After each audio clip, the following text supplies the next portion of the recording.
Jay Bennett hadn't noticed the chubby man sitting alone in the corner booth until it was nearly time to close.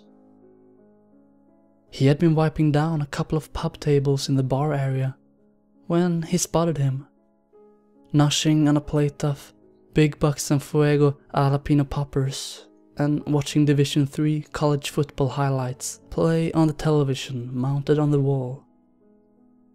There was nothing particularly interesting about the shabby patron. His brown argyle sweater vest and khaki trousers didn't exactly command attention, and his plain, unassuming features did nothing to accentuate his remarkably ordinary appearance.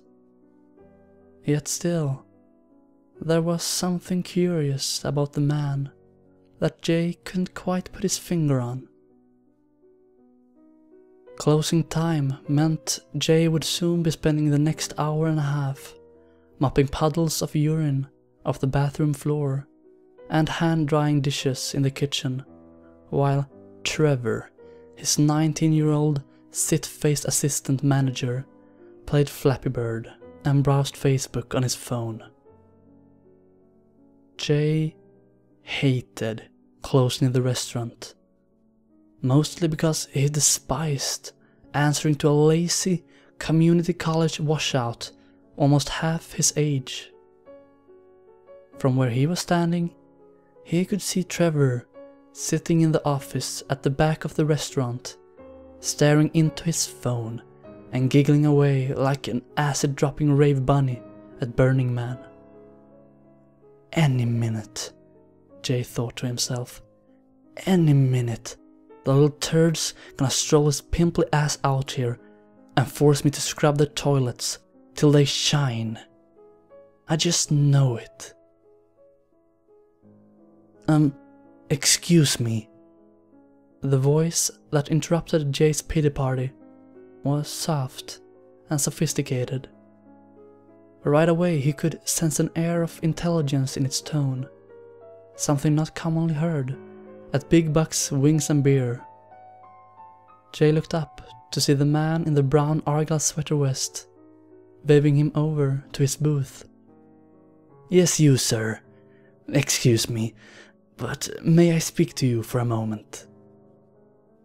Jay glanced back towards the office. Trevor was busy, furiously tapping away at the screen of his iPhone. He let out a sigh and sauntered over to the booth. You need a check? We're closing soon. Not necessarily, replied the chubby fellow. I already cleared my tab with a pretty young thing who works behind the bar. Jay tossed the towel he was holding over his shoulder and folded his arms across his chest like a nightclub doorman. Then what can I do for you, mister? Well, the man paused briefly to collect his words. You're Jay Bennett, correct? Hearing his name come out the mouth of a total stranger felt like an unexpected punch to the gut. I am, Jay said, doing his best to appear unmoved by the chubby man's inquiry.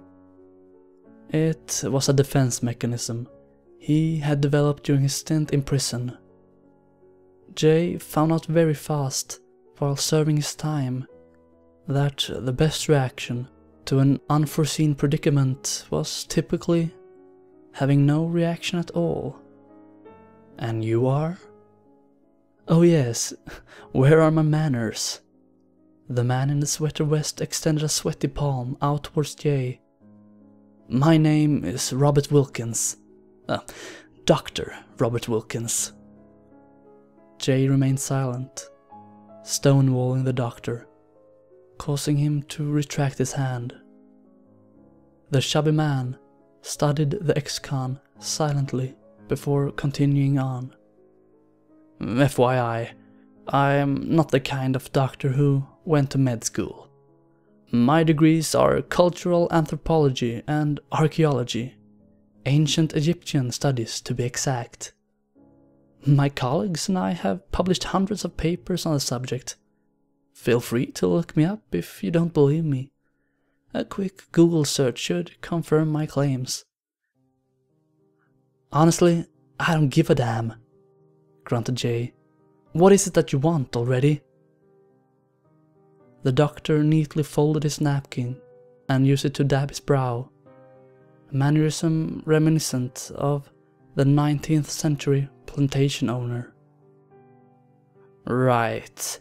I suppose there's no further need for introductions. Might as well get right down to it. Jay Bennett. I'm here tonight because I have a job for you." "I already have a job. And if you're trying to hire me to do something illegal, then look elsewhere. I'm on parole, and I don't plan on going back to prison anytime soon." Jay snatched the towel from his shoulder and started towards the bathrooms. "Wait, please," the doctor desperately blurted out. "This job pays well. I promise." Jay spun around, with every intent to tell him off, but froze when he spotted the sly smile that had crawled its way across the chubby man's face. Besides, it's a hell of a lot more fun than scrubbing toilets. The doctor waved a hand, inviting Jay to sit across the table from him. With 2 pudgy fingers, he nudged his plate of jalapeno poppers aside, then bent over to retrieve a black leather briefcase that had been sitting at his feet. Jay scooted in to the other side of the booth. He swirled his head to glance back at the office. Trevor was still gawking like an idiot into his phone. "How do you know my name?" Jay asked. "My associate gave me your information," he said. "Who you are, what you do, where to find you. He told me about your criminal record. 12 counts of burglary, 3 counts of drug trafficking, and assault with a deadly weapon. He said you beat a man with a crowbar." "I was defending myself. The guy shot my partner." "Yeah, after the 2 of you broke into the man's house. You're lucky he made a full recovery, or else you'd probably still be locked up. I'm surprised you even found a gig at a hole like this." Jay glared at the doctor, his lips twisted into a frustrated scowl. "I'm not here to judge though. After all," the chubby man popped the latches of his briefcase and lifted the lid. "I was hoping to encourage you to break the law one more time." He removed a red envelope from his briefcase and placed it on the table, pinning it with his index finger. "What do you know about Egyptian mythology, Jay?" "I know a little." "Have you ever heard of Ra, the sun god?" "I think so," answered Jay. "He's the one with the bird head, right?" "Very good." A proud light beamed in the doctor's eyes. "That is correct.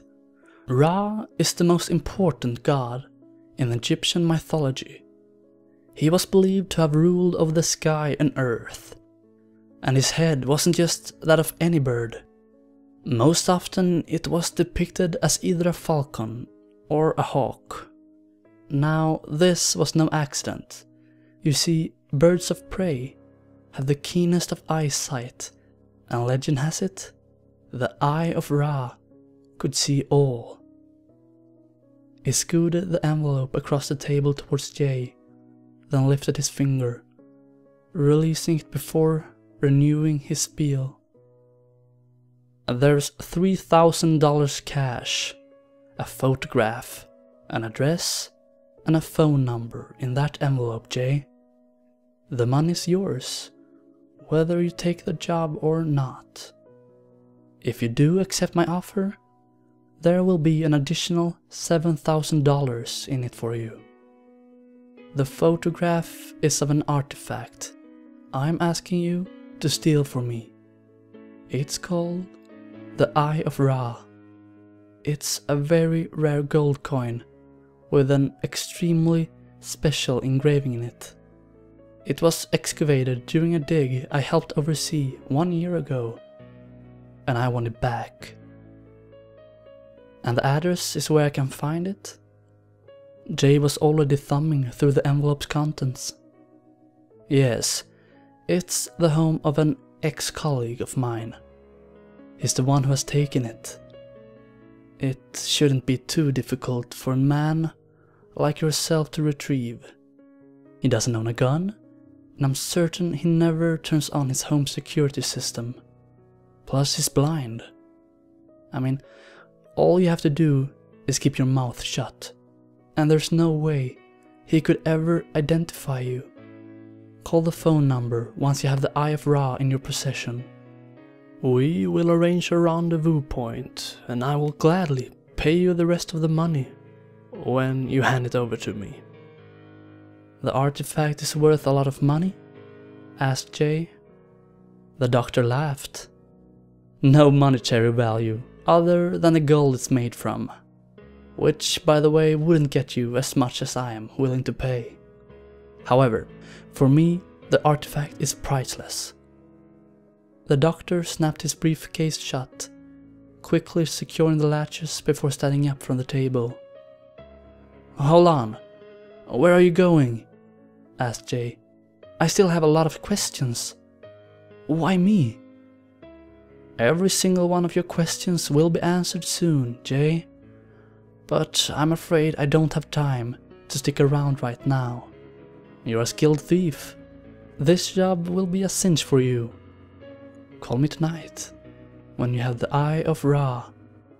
Tonight? The chubby man in the brown argyle sweater vest flashed him a haughty smile.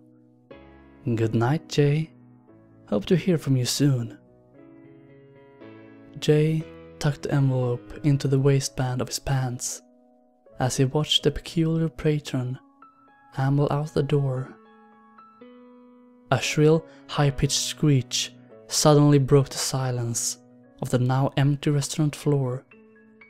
Bennett! Jay twisted around in his chair to see Trevor's lanky frame hovering in the office doorway. Big Buck doesn't pay you to sit on your ass. Get in the bathroom before I call you PO. I want to be able to eat of those toilets. The rest of Jay's shift seemed to fly by as he mulled over the doctor's proposition. Every now and then he'd run his fingers across his waist, feeling the contours of the envelope still stuffed inside his pants, just to make sure he hadn't dreamed the whole conversation up. The doctor had told him the gig paid $10,000. More money than he made in 3 months, wiping down tables and washing dishes. He thought about how degrading it was, working under Trevor. There was only 4 months left on his parole, and he had already decided he was going to quit his humiliating court-appointed job as soon as he was out from under the thumb of the justice system. That kind of cash would go a long way, until I could find a new way to make some money, he thought to himself, while puffing on his after-work cigarette in the parking of Big Buck's. Jay tugged the envelope from his jeans and searched through it until he found the photo of the artifact. An icy cold chill swept through him as he gazed down to the pictures in his hand. The design etched into the face of the coin was breathtaking, a pattern so mesmerizing Jay didn't even notice the cigarette fall from his mouth while he ogled it. All at once, he felt the urge to hold the coin, to grip it between his fingers. The Eye of Ra, Jay whispered. His decision had been made. not more than a minute later, he was punching his address into his GPS as he pulled his car out of the parking lot. The clock on Jay's dashboard flashed 2 a.m. by the time he pulled up to the house his navigation system had directed him to.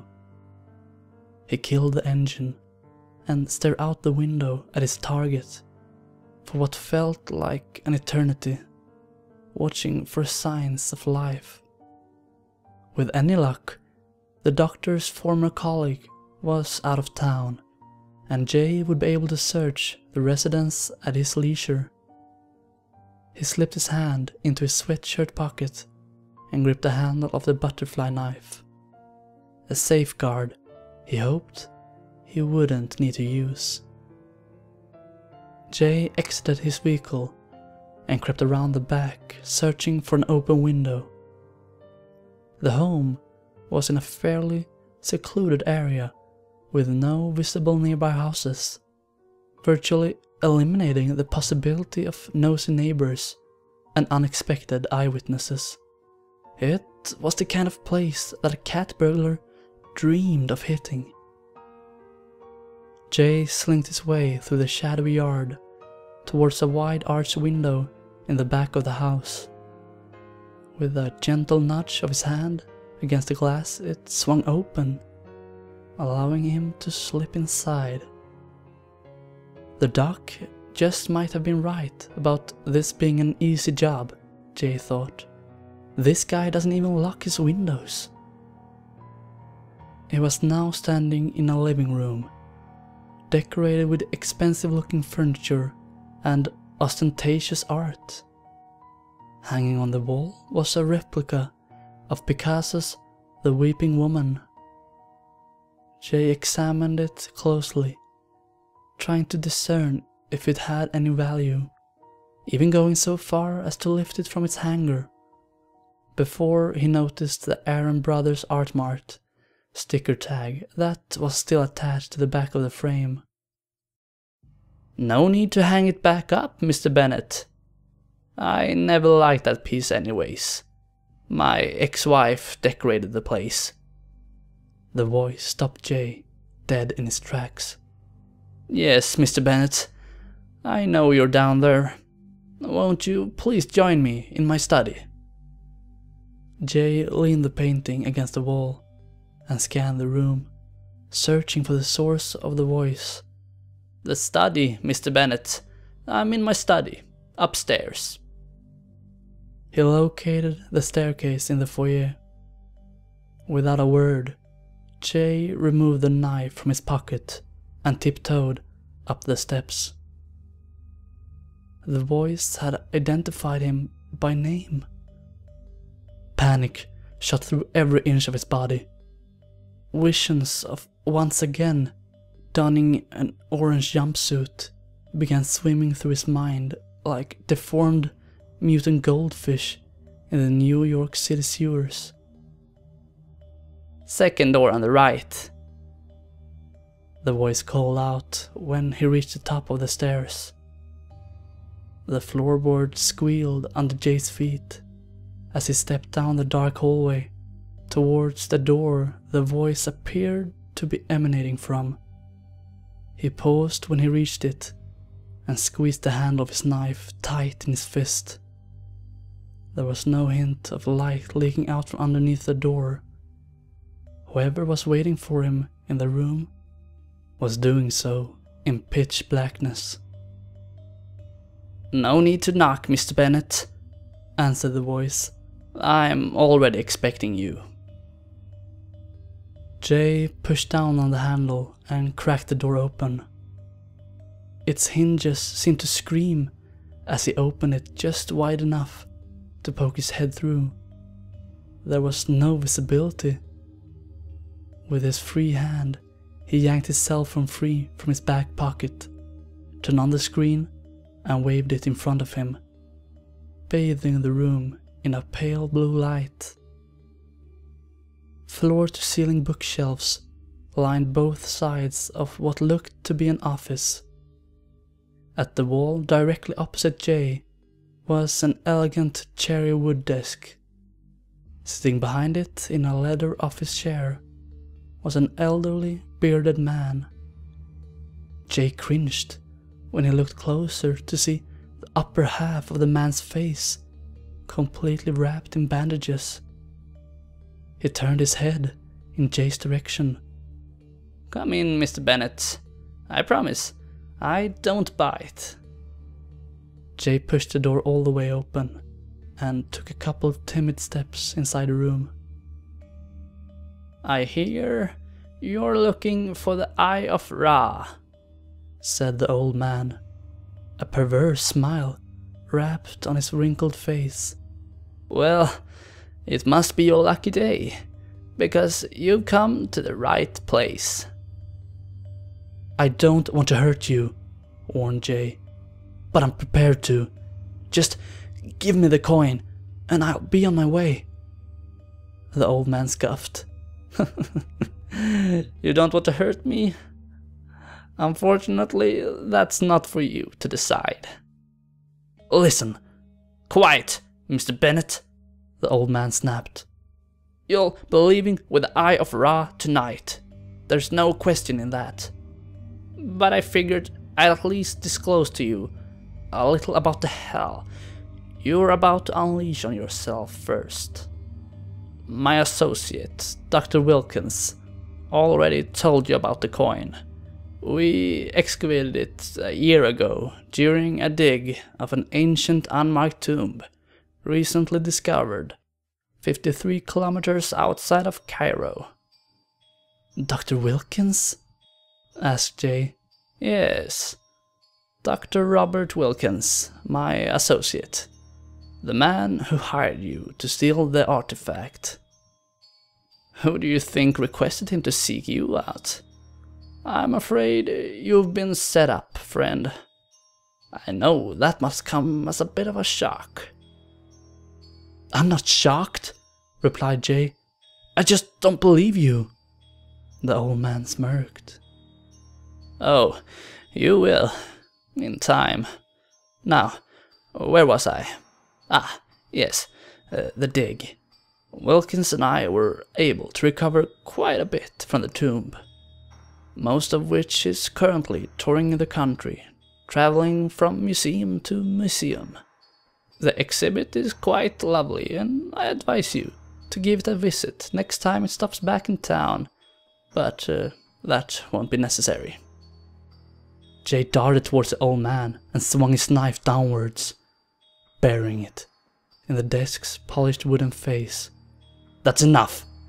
Just give me the coin, or the next time I stick this knife into anything, it's going to be your neck."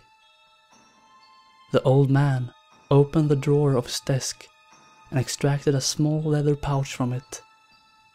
Now that he was closer, Jay could make out brown splotches speckling the bandages that covered his eyes.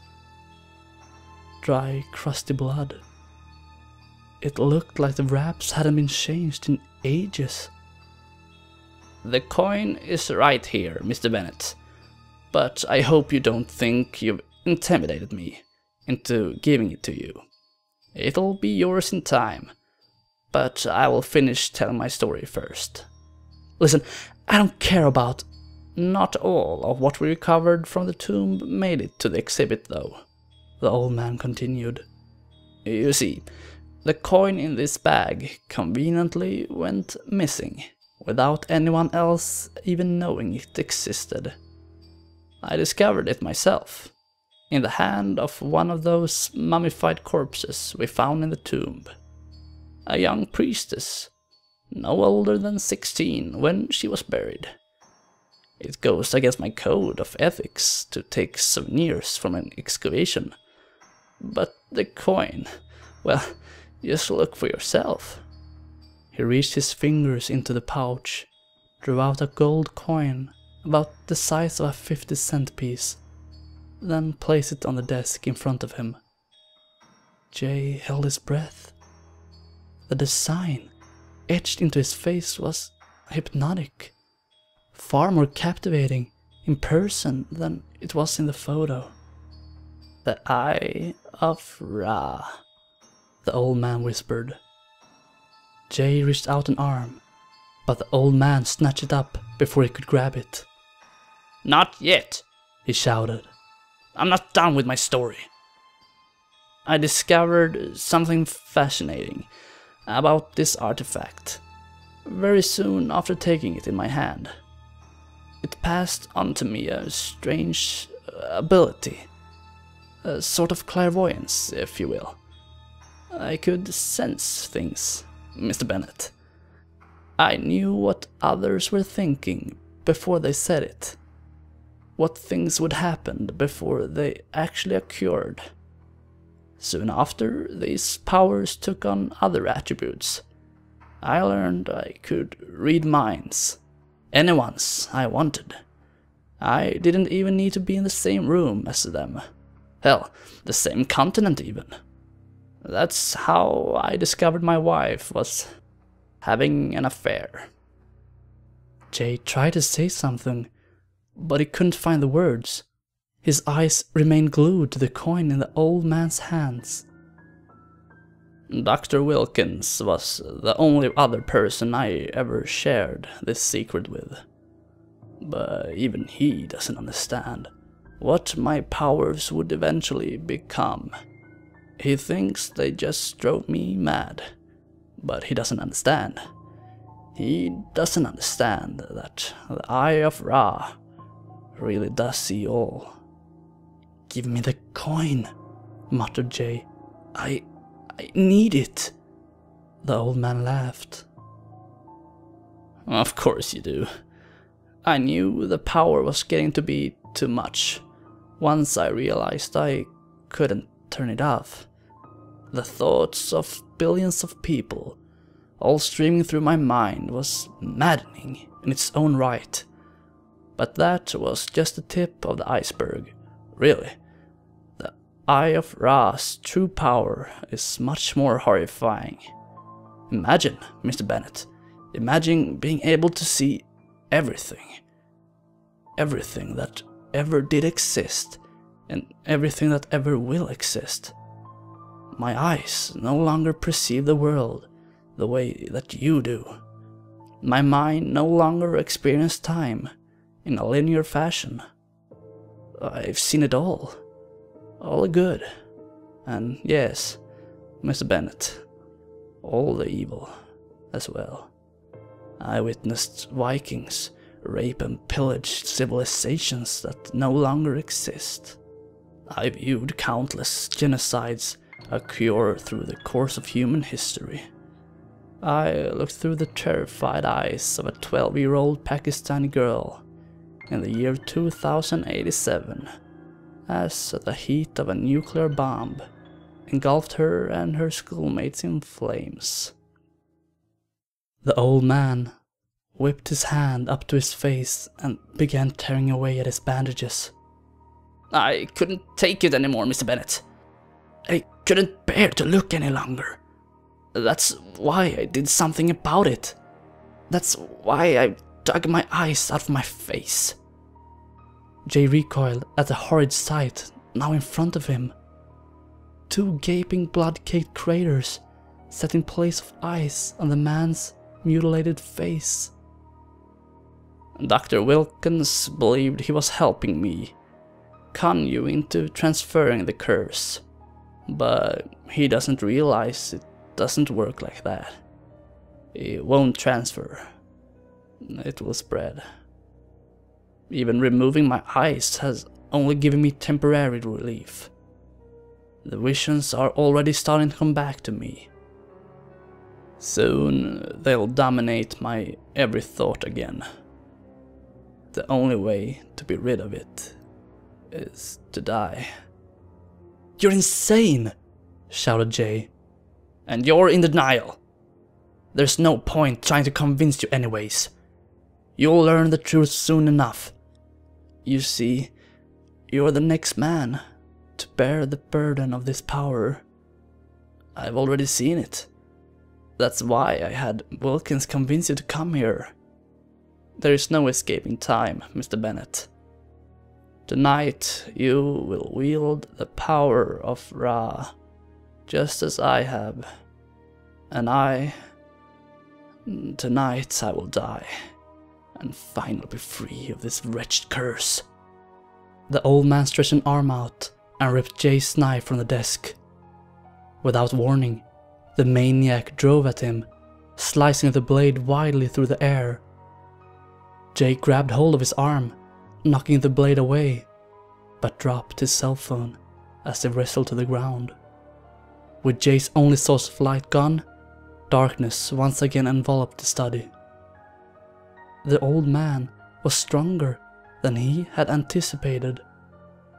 Jay gagged as the blind lunatic wrapped a hand around his throat. It felt as though he was crushing his trachea. Jay reached his arm out, desperately searching in the blackness for something to strike his attacker with. A hard, plastic object brushed against his fingertips, and he instantly knew what it was. Jay wrapped his hand around the handle of his knife, then thrust it upwards until he felt it penetrate flesh. The grip began to loosen around Jay's neck, and with a thud, the old man slumped to the floor. Jay could feel the warmth of his blood begin to pool around both of their bodies. He pawed around on the ground for his cell phone, eventually finding it underneath the cherry wood desk. A pale blue light swarmed back into the room when he powered the screen back on. The old man's body lay motionless on the floor. The point of Jay's butterfly knife submerged deep within the side of his throat. Jay leaned against the desk and gasped for air. Under the light from his cell phone, the blood still spilling from the old man's neck took on deep purple hue. Jay bent over, yanked the blade from his throat, then whipped it down on a part of the carpet the old man hadn't gushed on. In the dead man's hand, Jay spotted the coin. He pried the artifact from the corpse's fingers and stumbled out the door. An ice-cold shiver ran up his spine, causing his body to tremble when he looked down to the bewitching artifact resting in his palm. There was something strangely comforting about holding it. When he made it outside to his car, Jay searched through the red envelope the doctor had given him until he located the phone number, then dialed it into his keypad. "I'm sorry, but the number you're trying to reach has been disconnected. Please hang up and try again." Jay cursed into his phone at the automated message. He'd been given a fake number. He sighed and started up the engine of his car. At least he still had the doctor's name. It wouldn't be hard to look him up. Now that Jay had a homicide on his hands, he figured he'd pay the doctor a visit in order to tie up any loose ends. As Jay pulled away from the house, he reflected on what the crazy old man had said to him. The Eye of Ra sees all. What a crock of shit, he thought. A pair of headlights approached in the distance from the opposite direction. Ever so briefly, Jay felt his brain go numb as a static image appeared in his head. A picture he could see in his mind's eye. It's a blue Dodge Neon. He unconsciously blurted out. A 2005 marine blue Dodge Neon drove past his car.